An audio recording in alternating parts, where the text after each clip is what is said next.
زبان پارسی از دید من زبانی است که با هیچ زبانی دیگر در جهان سنجیدنی هست، اما همتای آن نیست.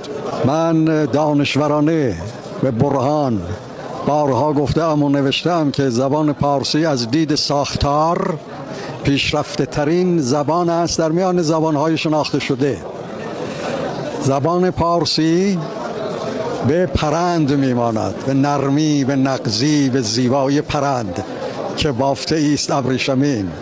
زبانهای دیگر در سنجش با این زبان به پلاس میمانند که بافته است ستبر، درشت، دلازار.